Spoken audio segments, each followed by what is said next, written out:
So I might say, well, why are you going to university? Or I might say, what are you doing right now?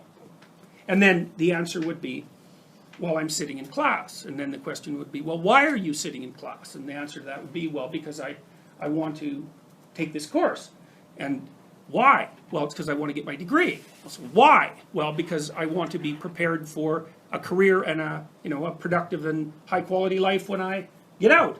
Well, why? Well, you can keep saying why pretty much indefinitely, and as you answer, you go farther and farther out in time scales.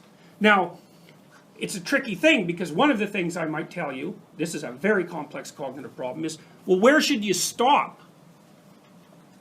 So, for example, I could say to you, do you want $100 now, or do you want 50,000 years in 75 years?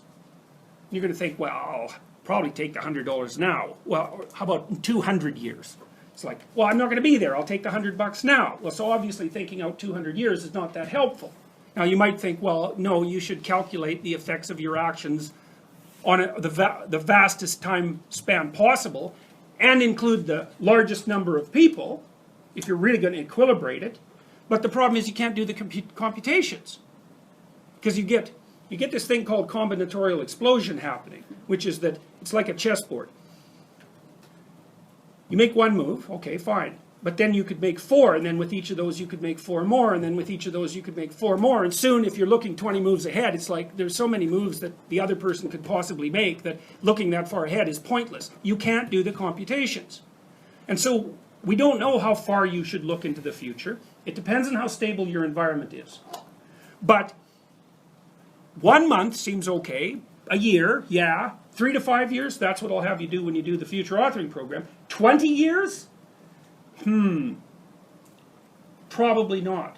And the reason for that is the margin of error in your prediction grows so large that your prediction isn't worth anything. And you can really see how that's the case now, because like, what's it going to be like in 20 years? When I was a kid, I used to read science fiction. It was like plausible accounts of the potential future. It's like, now? Who knows? Anything could happen.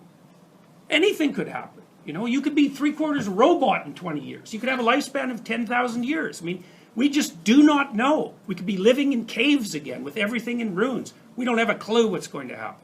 So 20-year span, I would say, get friendly with computers. So 20-year span's too long. So, okay, anyways, what I'm pointing out is that you have to calculate what you're doing across multiple spans of time, and in that combination, in combination with many, many people. And that makes things very complex, but that's how you're building the structures that you live within.